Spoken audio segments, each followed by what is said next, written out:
Hi, and thank you so much for being here today. I just want to introduce myself a little bit and why I think I might have something to share with you, and I really value your time and hope that it's something that you can take away positive learnings and lessons from.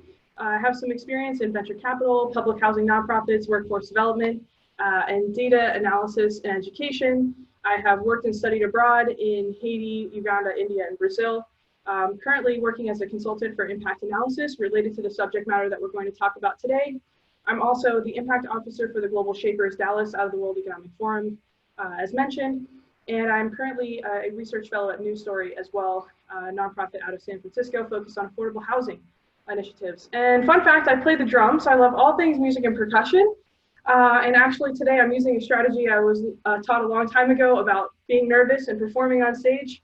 I just feel like I'm getting a lot of energy from each of you, and I hope that you will get something valuable out of this. And I know we all mean well. I also hope to learn a lot from each of you at the conclusion of this during the feedback survey. So to begin, I would love it if you could share in the chat with me these three things. What is the biggest challenge that you face when it comes to impact analysis? This could be in your organization. This could be in something small that you have done for your work. It can be something in your community that you're working on and really analyzing that impact. What is something that you hope to learn by the end of this webinar? I'm really curious to understand what you think this is about and what you want to gain from it. And also very specifically a problem, solution, or project that you've been working on that you want to focus on during this webinar, something that you find challenging related to impact. So just take a few minutes and share those things in the chat.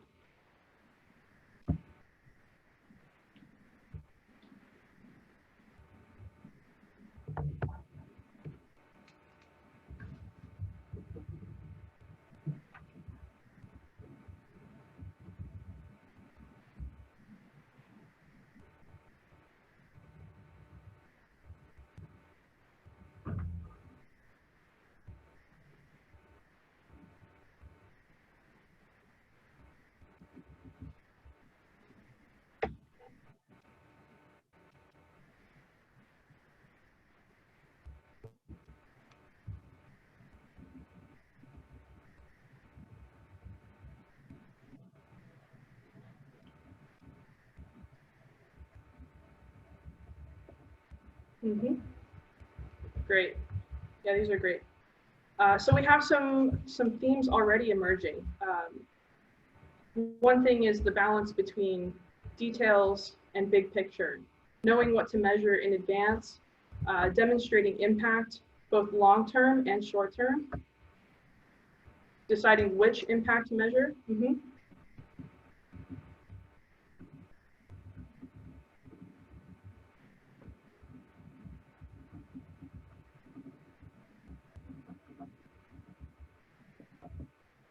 Positive financial impact. This balance between systemic and and specific. Short and long term. Yep. And some people that are here just for curiosity.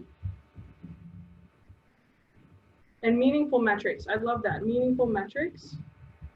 And food access. I'm really excited we have an example that I'll be talking about food access specifically. Meaningful metrics. Okay, great. I just took some notes on all of that. Well, I hope that what we talk about today will cover some of those things. I'm going to share with you my goals for today. These are three big things that speak to me in all the work I do. Biggest one, I think if there's one takeaway you take away from today, it would be the value of co-creation with your stakeholders. I want to also equip you with some strategies and tools for that impact analysis process and apply that process to real change. So at the end, I'm going to circle back on these goals to see how I did. And if there's anything that you want to share throughout the way, jot it down and make sure that you send me those resources after. I would love to learn from thoughts that you have throughout this presentation as well. And I really do hope that it will be iterative and engaging for each of you. We're going to have some breakout sessions as well, just to kind of really touch on that third point of applying the process. So overall, really big picture, this is what we're looking at. there's two phases that I see: the discovery and definition phase, which some of you touched on, is a big challenge of knowing which metrics to use, discovering the real issues, identifying your stakeholders, and defining the outcomes that you want. And the second aspect is designing and measuring. This is the process of really evaluating if what we're doing is the right thing for that systemic long-term impact, or if it's one of those short one and done type of impact moments. So throughout the presentation, we're going to talk about each of these parts of the process. Just know that this is very cyclical. That's why we have these nice arrows going around. As you discover and define, and as you try to create the solutions and analyze how they're doing, you're going to go back to the drawing board quite a lot. And that's okay. This is part of the process of really complex problem solving. So first, I'd like to talk about the define piece of how to define, design, and measure impact. So of course, when we look up on Google, what is impact? The definition is to have a strong effect on someone or something. So a question I have for you right now is, what is the impact in your org or problem or solution that you selected from earlier that you're really trying to focus on? Who are your stakeholders? And very important, you want to get them in the room from the beginning, right now. They should be in the process, helping you define and understand what the true problems are. What are their needs, challenges, and resources that they currently have access to? And if you were successful, what would this look like? So when we think about impact, we're going to get further and deeper into designing what impact looks like a bit later. But these are great starting questions to try to define our stakeholder audience, our persona, and begin the process of understanding what it is that we're trying to do. So below, I have two kind of tiers to this. There's the philosophical side, the mindset approach to understanding what impact and problems exist, and a strategy. So as a philosophy, we're going to think about generative listening. Otto Scharmer, in his book Theory U, talks about 4 types of listening. And although empathetic is great, we're going for that level 4 generative listening of really asking questions and seeing what emerges from the answers. And this is going to be huge when we start to identify metrics that are important, because we're going to hear again and again from our stakeholders the same questions and the same search for answers that will drive our metrics. More on that later. In this phase, we're not problem solving yet. We are just discovering. It's very easy for us to get attached to a solution, but right now, just try to understand. And to do this, the mindset really needs to be one of empathy, of curiosity, and humility, of knowing that your stakeholders have the answers, and it's your job to understand, suss it out, and design an intervention that's going to be partnered with them and give them that real beneficial need that they're searching for. So some strategies for this, some tools. The 5 whys. This is a methodology to drive down into the root problem, asking why 5 times to really understand what it is that you're looking at. There's also this process of customer discovery. This is what it's called in the startup space, right? We go out and we learn what our customers are really having issues with. The same can be applied to our social impact challenges. The same theories can be applied. And the final thing is really pragmatic inquiry. So if you're a journalist, you know how to do this. You're going out, you're asking questions, you're getting the truth, the real story. But these are some really big keys to thinking about that first stage of defining your impact. And so when we talk about having our stakeholders involved, what we're really thinking about is a switch from with and not for.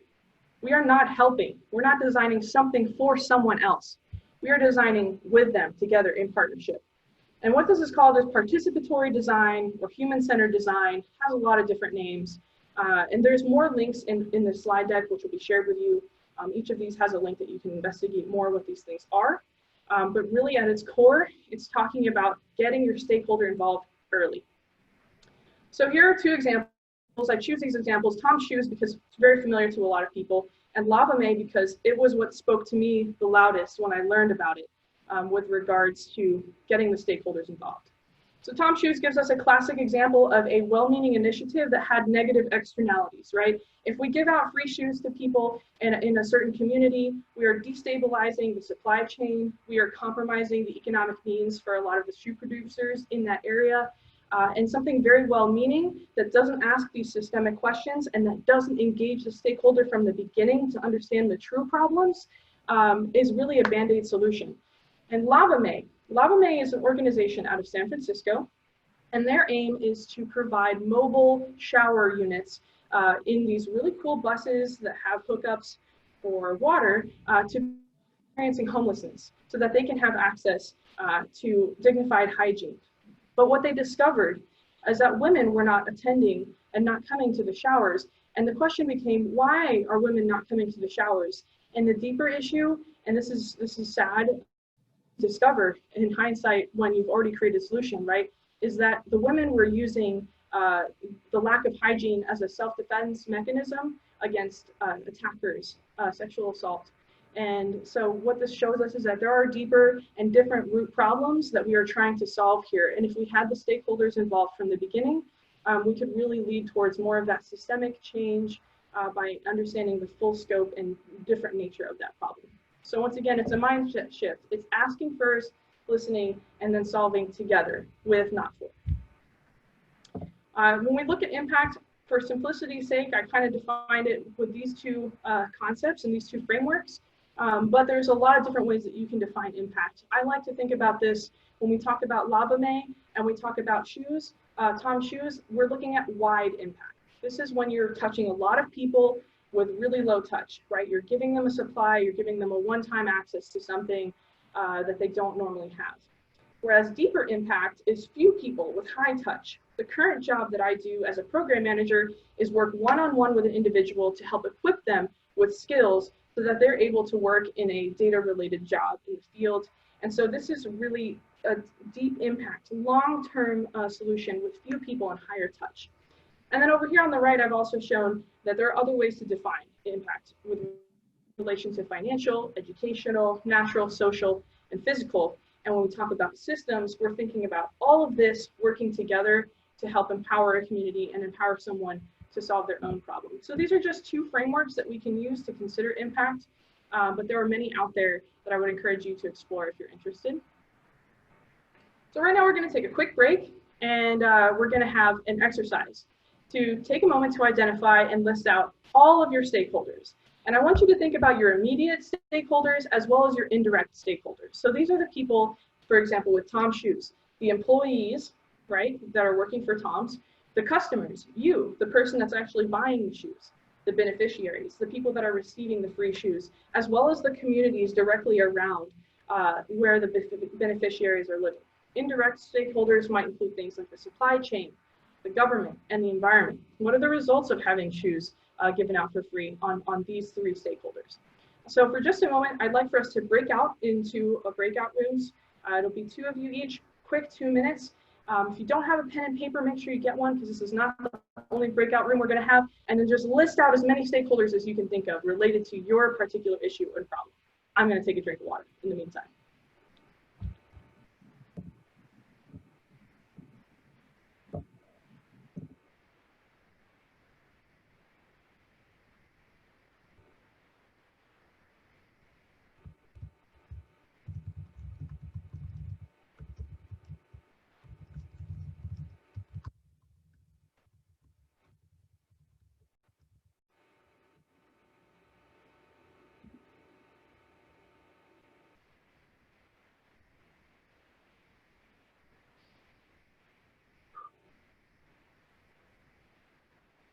I think Norma maybe is in our breakout room. I think with the 3 of us. Oh, okay, great. I think that's probably, yeah. Hi, Norma, are you there? Or unless, hang on a second, maybe I could put Norma in a different breakout room. Yeah, I'm just listening today. Okay, sounds good. No worries. Well, I'm glad you're in this breakout room. No worries. Okay, so I think we can probably bring them back here in about 1 minute or less. Okay. Yeah. Okay. I don't know what I would do if I had to keep clicking around other things also because I'm just so nervous. My finger's shaking. You're doing great. You're doing great. Like if anything, enjoy it. Like take your time. Like you're doing great. Really, you have a lot to share. So I would just say like don't like you definitely like when I spoke to you, like I was really touched by like you had so many personal stories to share, and you had, so definitely feel free to like bring those in, and take your time through each slide. Like it's fine. Okay. All right. Sounds good. Yeah. But I think you're doing a really good job of like just managing just the fact that it's on Zoom, you know, and like and making people feel like they're like I thought you did really well in the beginning with intro. Like it's not easy to get people to write stuff in the Zoom chat if it's silent. You did well. You're facilitating it well. Okay, awesome. Thank you. Yeah. Oh yeah, and I see how you were invited to a breakout room. I wonder. Oh, Hawa doesn't have anyone with him. No worries. Okay, let's bring everyone back. That would be fine. Good timing. Okay. 60 seconds. I can't hear you. SPF 15 that was recently expired. I think I put it back in my medicine cabinet.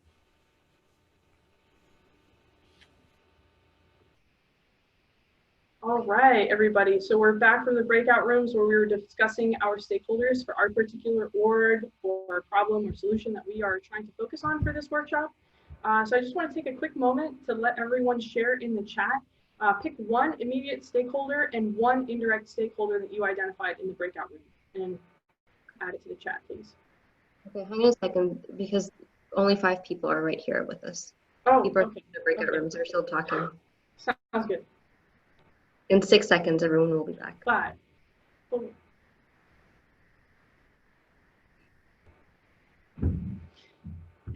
All right, everyone, welcome back. Thanks so much for doing that exercise. If you would take a moment to talk about your stakeholders that you identified during that breakout session, just one immediate stakeholder and one indirect stakeholder, and put that in the chat so that we can all kind of participate and see what you're identifying.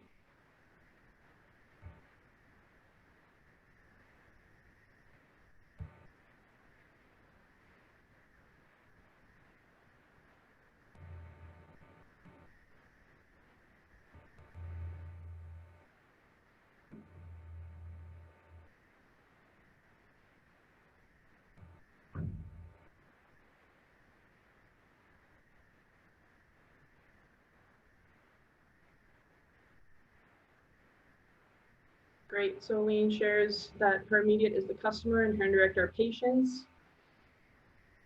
We have a workshop and program participants. Those are the direct, indirect employers, immediate teammates, immediate young people audience, the speakers that we interview. Indirect are the global hub, higher ed institutions, immediate shoppers, grocery stores, indirect communities, healthcare systems. Great, Kelsey, I know you work a lot with food justice and food systems, so that's awesome. Yep. Okay, so I'll give you another example. So working as a data analyst for Uplift Education here in town, I was responsible for designing a dashboard for our social emotional learning team. And there was a version already, but part of my exploration was to really go in and see and understand immediately how our counselors were using the dashboard. That was an immediate stakeholder. Indirect stakeholders had to do with the leaders of the organization, had to do with our infrastructure as a data team, understanding what we could support, because of course I could make a very complex dashboard, but we wanted to really consider what we could support, and then thinking about long-term, you know, the students as another indirect. So great. Great, thanks so much for that, guys. All right, so as we think about our stakeholders, just always keep them center of mind as we go forward. Always think about your immediate stakeholder, that they are at the center of what you're trying to solve, and we should be asking questions of them to better understand their pain points and their needs always. So really keeping them center of mind. Okay, we're gonna move into the design phase of this. So if you can't tell already, co-creation is a huge theme. If you have a problem, now what? Let's co-create. So we're going to apply some agile and lean concepts, including Genchi Genbutsu. We're going to think about human-centered design concepts and the process of investigation and iteration.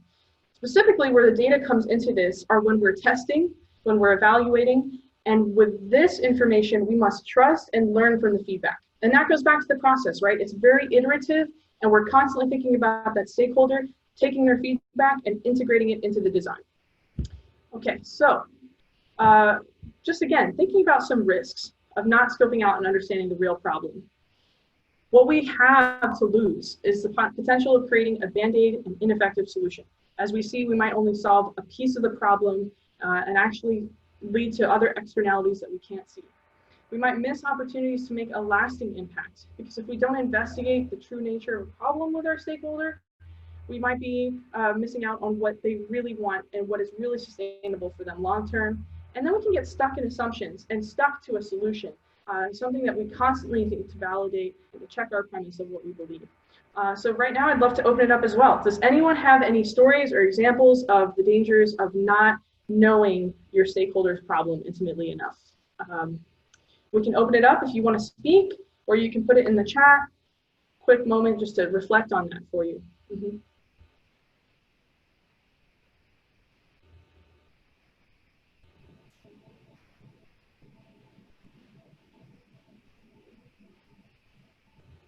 I have one, Mickey. Can we share out loud? Please. So essentially wasting time, money, energy on things that aren't really real problems or real issues, which I have done many times. Yeah, our resources are scarce, and so we need to be really careful and consider how we're going to put them to use. And I heard someone say recently that great ideas and solutions are the intersection of people, ideas, and resources. And I think people and ideas makes up more than half of that, right? And so making sure that we are engaged heavily in the people process. And we'll get a little bit more into that, but yes. I have another example. So the Millennium Villages project is a well-known project I think I can bring in here. 10 different cities in Africa were selected by Jeffrey Sachs and a team of idealists to support with $1 million and end poverty, right? And the theory went that there was a 100-page document out of Columbia University that suggested these were all of the methods for how to end poverty, and that it was going to touch upon all of those different system impact areas that we talked about, financial, social, economical, natural, environmental. And so what happened was, with all this money and this top-down plan, part of it was implemented, but most of it died away. And it was intended to be a 5-year program. It ended up being 10 years. And in the second half, the second 5 years, what they discovered was, wow, we really need to focus on capacity building and educating our stakeholders on how to continue the process, but also we need to just empower the local innovations and the local community that already exists to perpetuate what they were already doing, right? And so I think that was a great case study of learning to say, sometimes it doesn't take a university 100-page document to make real impact. In fact, just shine a light on what's already been done in a community and help get that funded with resources or connected to experts on how to maybe expand it more. But in the end, like, it is the power from the stakeholder that knows their own answers to their own questions and just has systemic challenges for how to solve it that we can enable and empower through connection. All right, so once again, can't iterate enough. It's about asking and then listening. I love this quote: "To ask the right question is already half of the solution of a problem." I feel like the more that I learn, the more that I feel like asking the right question of myself, of the people around me, of the systems I'm involved in, is the most important skill, because with better questions, we drive at a better answer and a better solution. So this is the process of pragmatic inquiry, and it's repeated questions centered around the user experience. Who, wow, hi. And as you, who, wow, why? And as you continue to ask these questions, the clarity will start to emerge. And this is really that sort of emergent listening philosophy about being able to identify what's repetitive and continuously surfacing to the top as key points. So going back to our Lava Mae example, I would love to give us something tangible to understand this key shift. And this comes from a Japanese proverb about decision making. So the Japanese proverb goes that with a tree, you never want to cut down a branch before you absolutely have to, because you don't have enough information and you might be limiting yourself on the solutions. So sometimes when we go into try to create change and create impact and solve a problem, we get really stuck to that solution, and we're solution oriented, like how will we make this happen? So when it comes to LavaMe, it was create a mobile shower unit for people experiencing homelessness. And the underlying assumption was that there was a lack of access, right? And so we can see how being really tied to this solution and having that one goal cut out all these other branches of the tree quite quickly. And if we use human-centered design, which discusses this iterative double diamond approach to diversion and conversion of discovery, and then using data, using quick metrics to define and narrow and converge, and then diverge again as we develop the solutions, and then converge as we deliver. And once again, using the data. The data is always on the second half of this diamond. When we get into this iterative feedback loop from human-centered design, what we would actually see is that, wow, there's many different solutions out there if we can start broad with the impact we're trying to make. So if LavaMe had instead said, our main goal is to enable people experiencing homelessness to access dignified hygiene, right? That's broad. And now beneath that, we see a lot of different solutions. How do we define hygiene? Maybe there's different aspects and elements of hygiene. What are the other players in the space that are helping people experiencing homelessness through different solutions? And then from this, we might actually discover, we need to partner with a company. As LavaMe, we cannot just offer showers in a mobile unit. The assumption of access was wrong to begin with. For women, it wasn't about access. For women, it was about security. So how about the women LavaMe truck is in front of a shelter that they can go to after, where they can be safe and protected and know that they're not at the risk of sexual assault. So now women will use the shower services and go to our partner nonprofit, our partner company, our social enterprise, and have a full circle rounded solution for what they need. And what this gets at is ultimately that systems approach, right? We're now saying, I know what I can do within the system, but I also know who I need to partner with and who the other people, who the other operators are that are providing different pieces of the solution that are necessary. And this also gets us to a point of responsibility, right? So if we are serving one piece of the solution puzzle, we really need to be responsible to all of our stakeholders that way. These includes our partners. So if we are working with other nonprofits, if we are working with other social enterprises, making sure that we are doing the best at our job of providing one piece of the pie. And that brings us to the value of measurements. So measurements is really connected to our responsibility within a greater system to be able to focus on what we can do and prove that. So why does it matter? Like I just said, validation and proving our effective products and services, identifying opportunities and shortcomings, and then solving actual problems with stakeholders. We can do all of this through data. And when I talk about data, I'm not talking about just quantitative web scrape numbers. I'm talking about very simple qualitative indicators. So we're going to talk into that a little bit. So what is measurement in itself? It's kind of abstract. Really, when we think about, okay, what does it mean to measure something? It's kind of relative, right? It's like this versus this. I know this is more.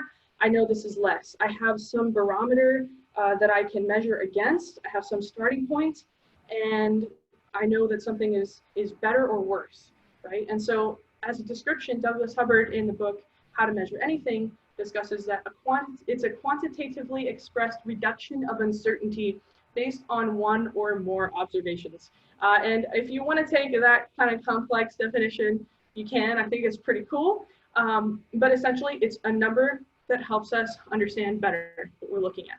And this principle that if something can be observed, it can be measured. So I have a challenge for you. And this is to consider for a moment. What is something that you believe is unmeasurable? It's intangible. And I'm going to start with my recommendation or my example. But currently, as a program manager, I work with 32 apprentices, helping equip them with data skills. Right? I coach them through calls each week to help guide them on their learning plan. But what does it mean to be a good program manager? What does it mean to be a good coach? to me, those were things that I thought, oh, that's kind of intangible, it's kind of hard to define. But actually, what it really drives at is that I don't know what I'm looking for. I haven't yet set the bar for this is where it is, this would be better, this would be worse. And also, I haven't asked my stakeholders, you, apprentice, what would it look like if this was successful? What do you want to achieve out of this? What can I do to help you get there, right? And let them drive the metrics of measurement. But for each of you, I want to take a moment and let you think about what is something that you believe is unmeasurable related to, once again, that key problem, the challenge, or your org that you're working with right now. And go ahead and put it in the chat so that we can all reflect on it together.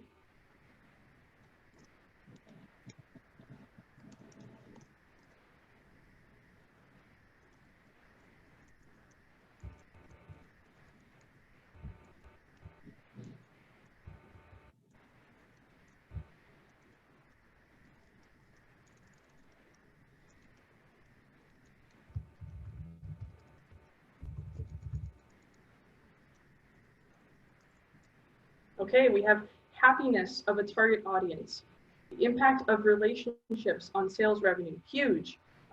Whether people take on more responsibilities after we've worked with them. Ooh, interesting. Financial impact of content moderation.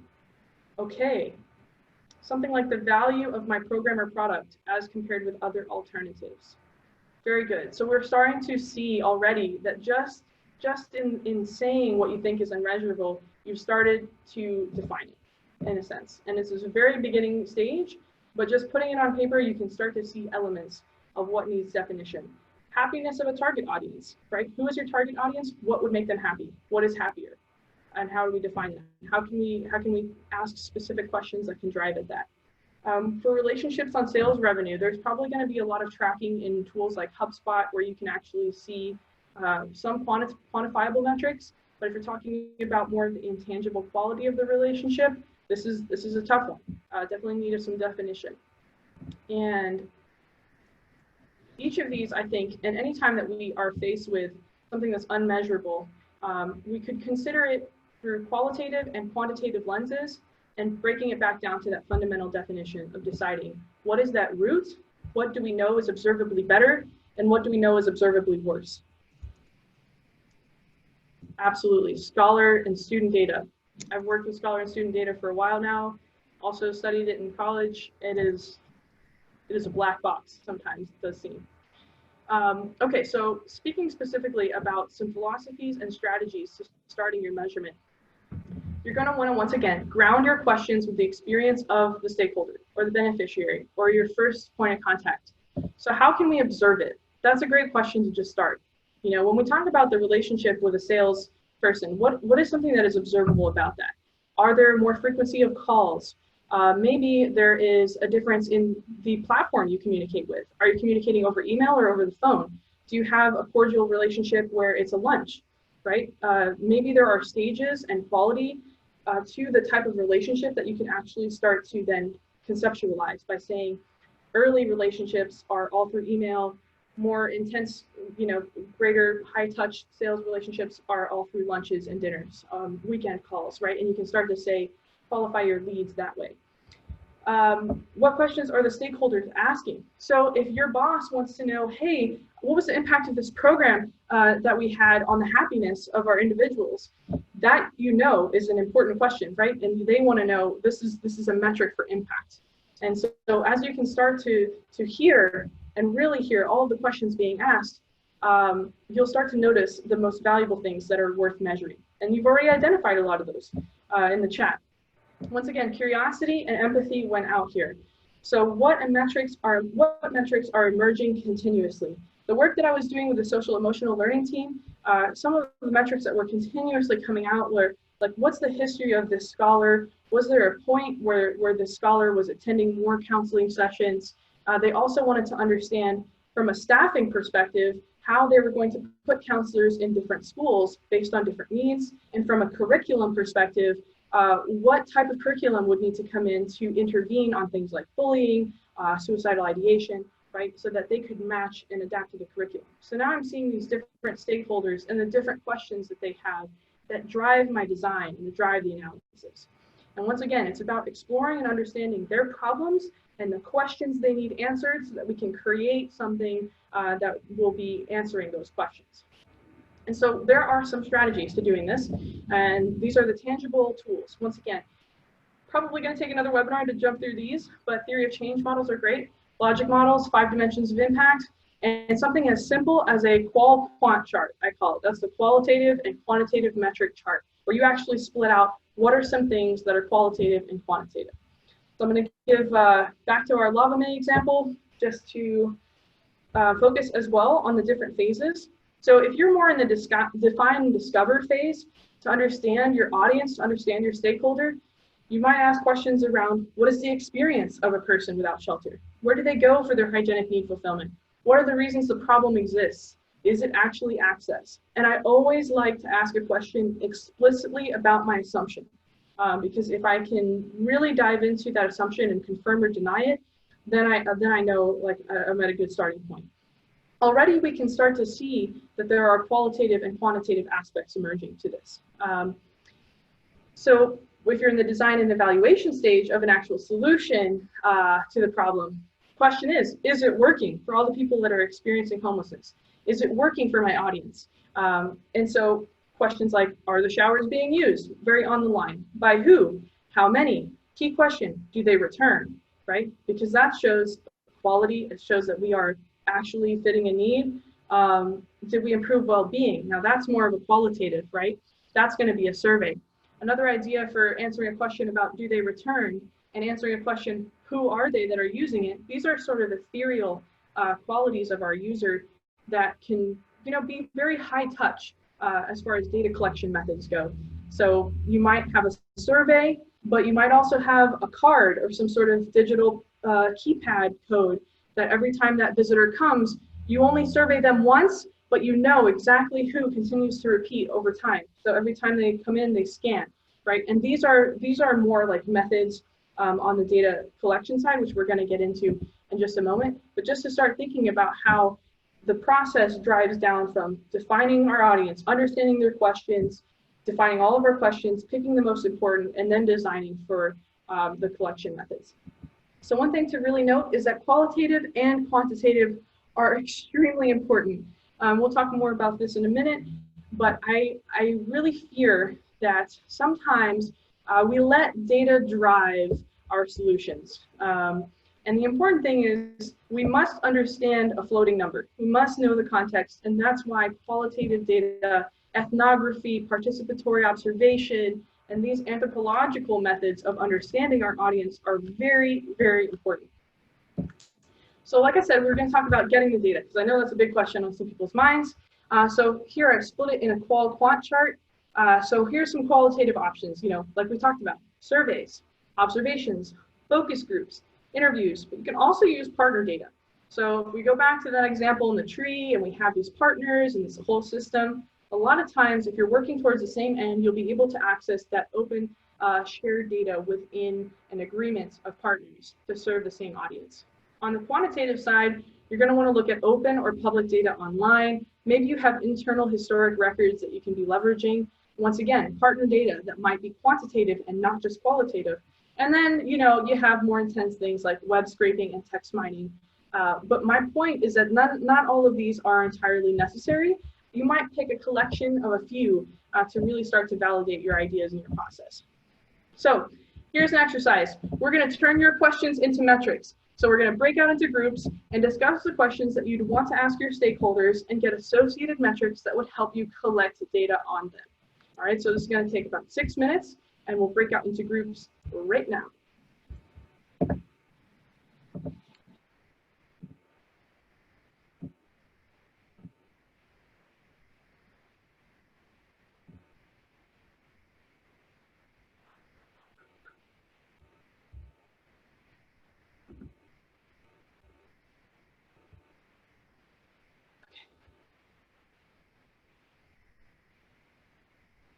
I can't hear you. Everyone is in a breakout room. And everyone has a pair. I think we might have to go a little bit less than 6 minutes because I'm checking the time. And Yeah. How That's many? slides. I'm almost done. I'm at a good pace, I think, right now. Yeah, I think you are. Yeah. Do you want me to pause the recording? No, it's okay. This is good. Well, I can look at it later. How many? Oh, unassigned participant.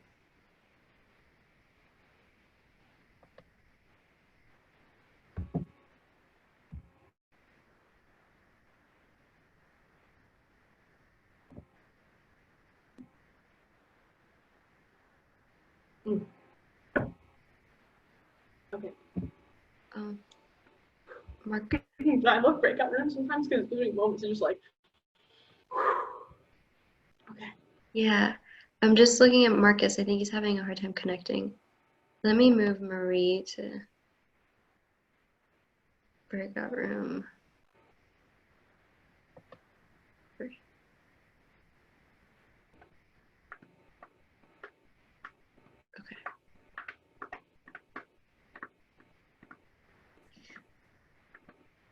Let's give people like some time though, because I feel like the last one was probably a little rushed maybe.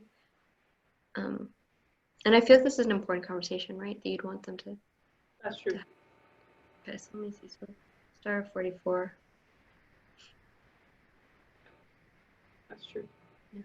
I think Marcus is having a hard time connecting though.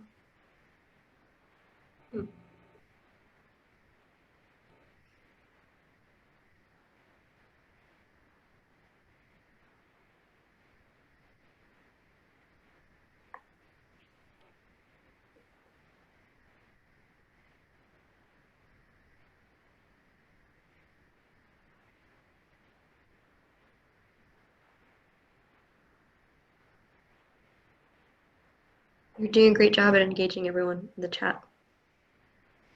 Thanks. Trying. Actually, it's been. I'm surprised. Like, it is actually very, very many comments. Yeah, no, people are definitely responding. They're following along. Yeah, your enjoyment of reading an article. That is a good one. So I was just speaking to someone who does data design with a company in London, and she was talking about how one thing that we do wrong is we define our stakeholders by demographics. Right? Like we will say, oh, one of our users is in their 20s, they're maybe this group of race, they're this level of education and all of that. And so we assume that their behaviors are based on their demographics, are going to be like what they engage with. And the reality is for a lot of products online, it should be behavior defined. So we clustered by behavior. So there are some people that are readers because they want to stay in the news and they're motivated by, so some people are motivated by their behavior just because they're interested, like on a personal level.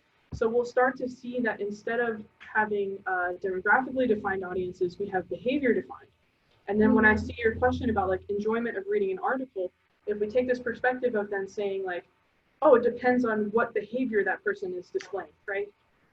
Like if you're talking about a person that's reading an article because they're related to the field that it's in, right? Like that is going to be a very different behavior, and the metrics associated are going to be like how much time they were on there, how many times repeated did they open it, did they highlight any piece of it, did they share any piece of it on their LinkedIn profiles, and you can embed all sorts of little like, Google tags and things like that to track that sort of stuff.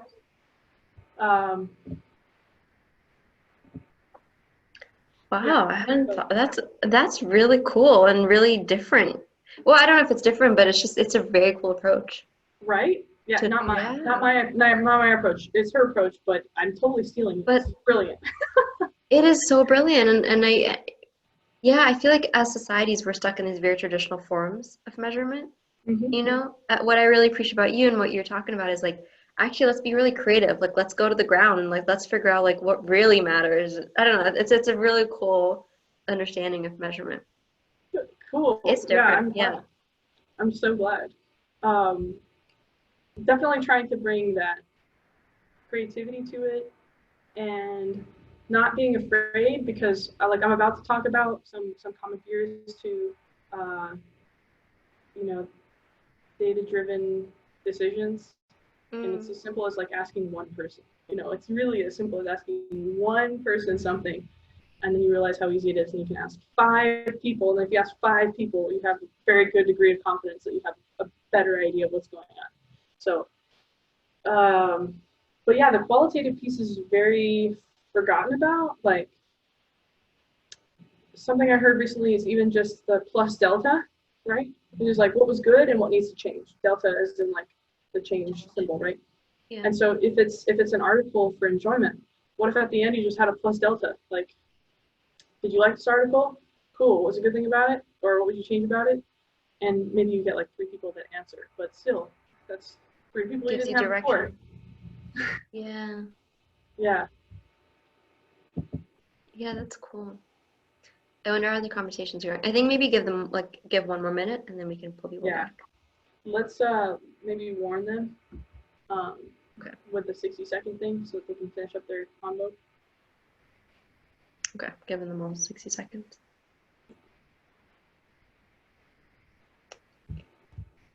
I'll tell you when it's approaching 0 so you can know people will be coming back.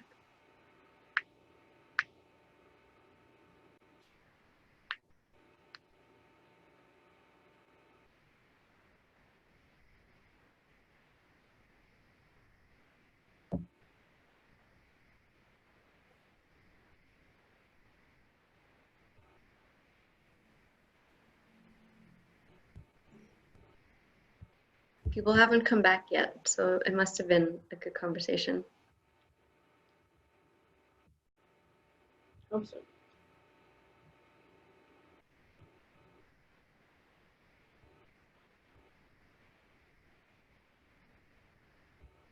Okay, in 4 seconds. We'll come back.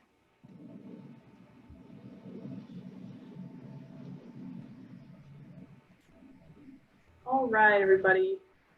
Welcome back. So in the chat real quick, as before, if you wouldn't mind, just a couple of key metrics you unveiled from those questions. Share with the group.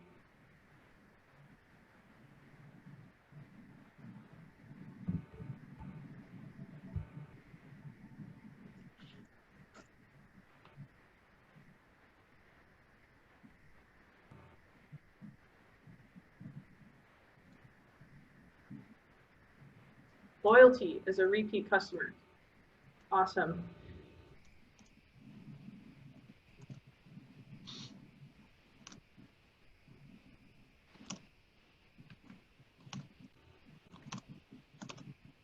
I think another piece of loyalty, when we think about like the marketing funnel and we think about how people become evangelists to a product, you might also look at how many times that person has referred to someone else.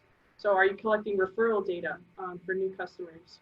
And if so, you can find out your most loyal, most internal champions as well, maybe by looking at how other customers were referred. Just one idea.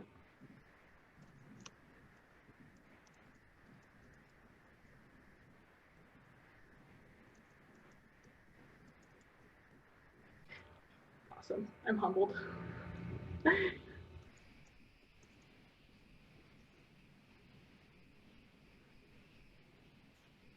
Okay, so what is the most important for you to take away from this program or product, and measuring these responses as well as their opinions on whether we achieve this? Beautiful. So what you're alluding to is like a before and after questionnaire. And just like I did today on this call, right? I asked all of you what you expect to get out of it. I stated what I hoped you would get out of this. And at the end, you're going to see again in the survey that I'm going to ask you if you got out of it what you thought you would get. Because in itself, my effectiveness as a presenter is somewhat intangible, right? And the only things that I have is like, how much engagement is there in the chat and what is the pre and post survey kind of thing. So I love that you're alluding to a pre and post survey.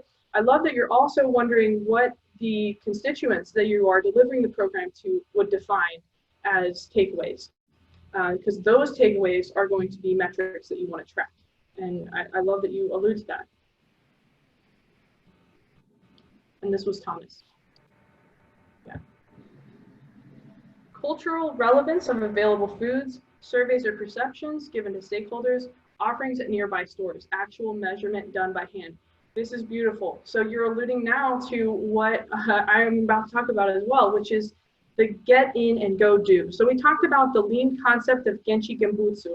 Genchi Kenbutsu is out of the Toyota method, which says go and see, right? And so Toyota has completely flipped the hierarchy of their leadership. But one of the key things that they talk about is that management goes down to the manufacturing level to understand what's really going on. They take time out of their day to sit and observe every day what's happening on the construction, the chain, right? How many times has your management gone down into where the service is being delivered to really understand what's happening? How often have you done that?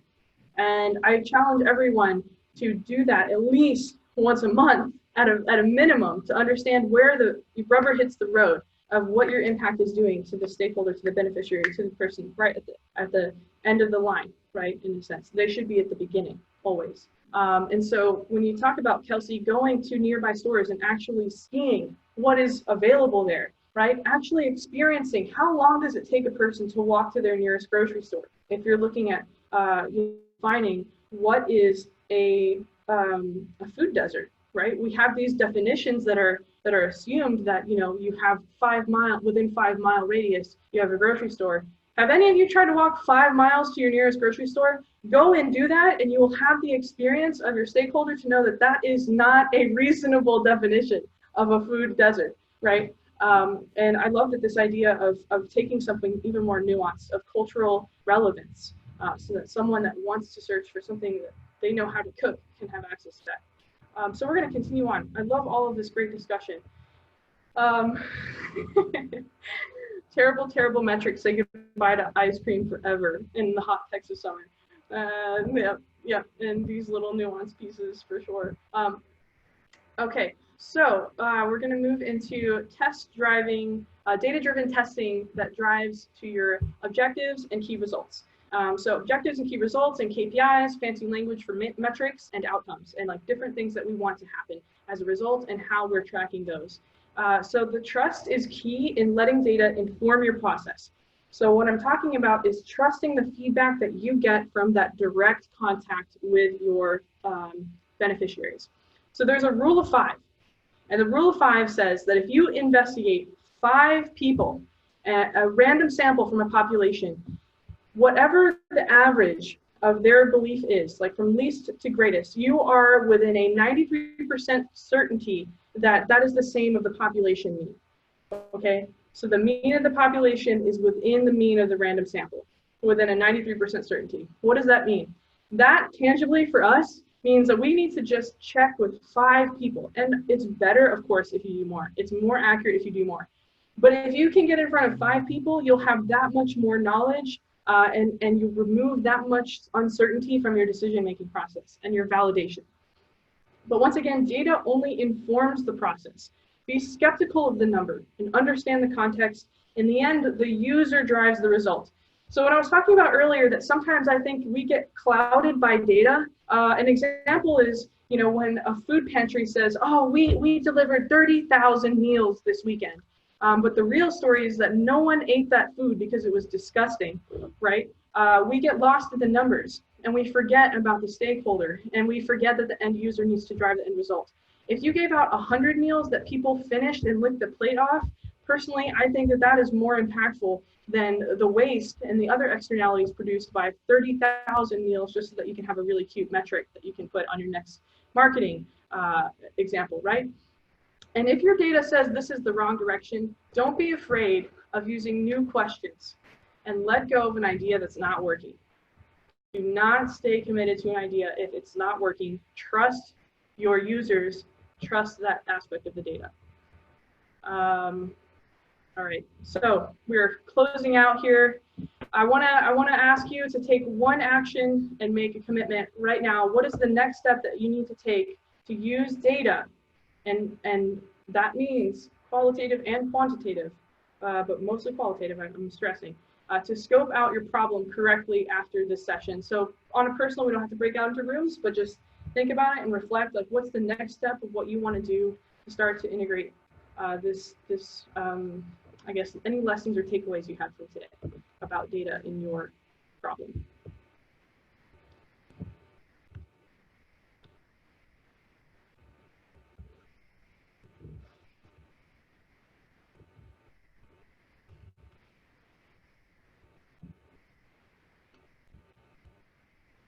Okay, we have spending more time with users.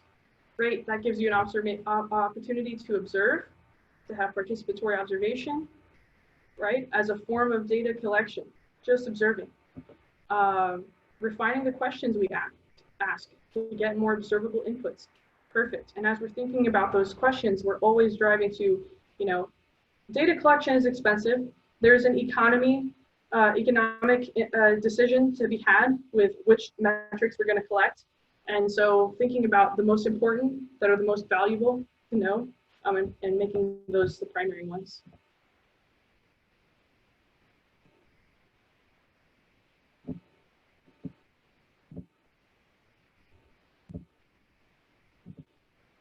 All right, so I'm gonna go on to the next slide.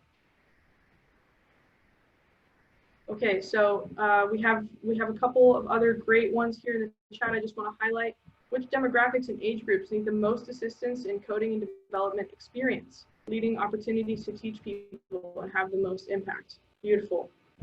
Increase the network of residents in the study area who are willing to talk about our communities and experiences when it comes to food, sustenance, health services, etc. Yes, and one thing to note is that sometimes when you are speaking with stakeholders and investigating, it's going to take time out of their day to participate with you in your studies and your surveys. What's in it for them? Always think about, you know, if you take my survey, just answer some questions honestly. Maybe it's a $5 gift card somewhere. Maybe you partner with a local business to offer some free services. I've done that before. I actually partnered with this is great. If you can motivate people to come participate in like an education program. So there was a program that was helping people learn to be estheticians. And so they needed to practice painting nails. And so I had a survey for mothers that I needed to understand something about their children and education. And so I partnered with a local esthetician school that came in and offered free manicures in exchange for survey time. How about that, right? So think about partnerships in a whole new way. Think about connecting the resources that you have access to in order to motivate people to join in and participate in what you're doing. Survey customers to see if losing field sales resources would impact loyalty. Awesome, awesome.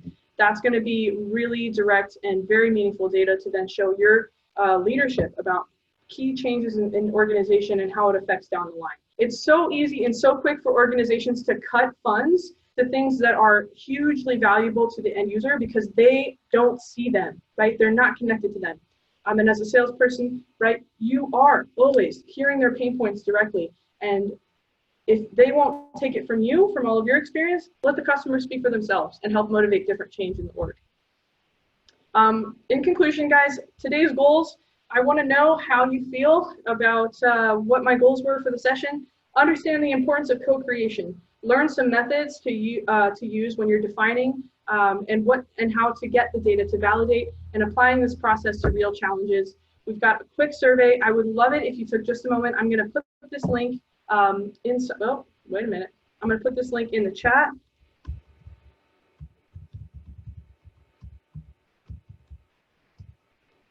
Just take a moment to give us some feedback. If you have any thoughts, resources, anything that you'd like to share with me. I am a student as well of all of these things. I don't pretend to be an expert. I'm just sharing a lot of resources and a lot of things that I've learned over time. And I am constantly learning more and I'm constantly applying in different and new ways. So please, I'm totally open to your resources as well. And you can include that in the feedback survey. But please take a moment to do that before we go.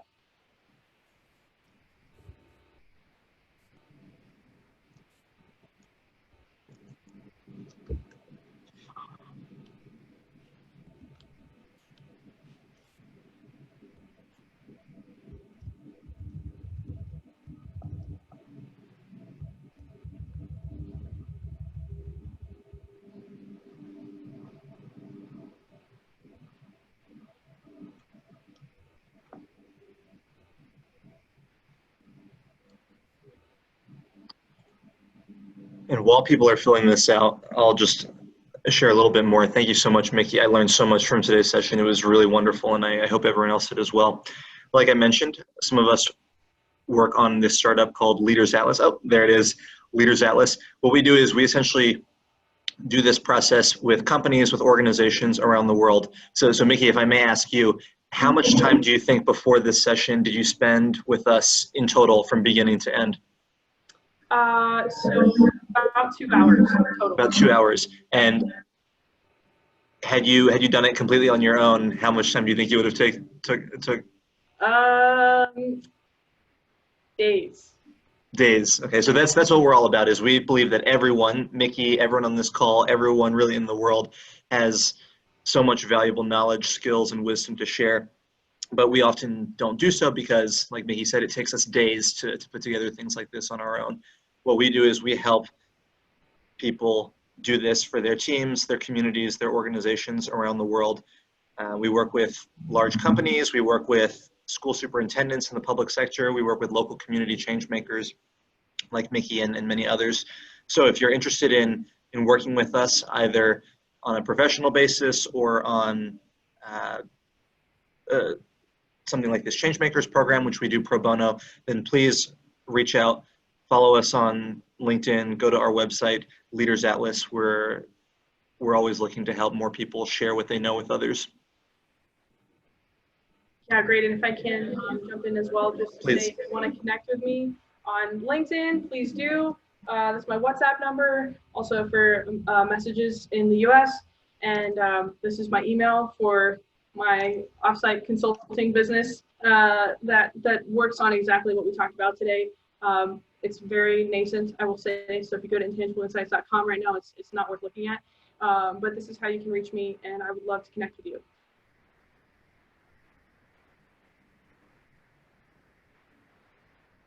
Yeah, and I can't sell Leaders Atlas enough. Like, they're great. The work that they've done to help me feel like I can do something like this and empower me has been really, I'm very grateful. So I think that what they're doing is important, and if you see a need or opportunity in your org, definitely reach out to them. Well, Mickey, again, it was all you. It's all your words, your ideas, your thoughts. And Thank you. with that, maybe we can all give Mickey a round of applause, either with our hands or with our emojis, for a great session today. Thank you. Thank you. That was fantastic. That was awesome. Thank you. And thank you, everyone, as well. We hope to see you in the future. Please finish that survey if you haven't yet. Mickey, you got to give this session for Dallas Shapers or for some other organizations as well. Okay, I would be happy to. If you have ideas of who would value this, I would love to hear from you. Yeah. Cool. We'll have to debrief. Awesome. Thanks so much, everyone, for coming. Thank you all. Thank you, Mickey. Thank you. Bye.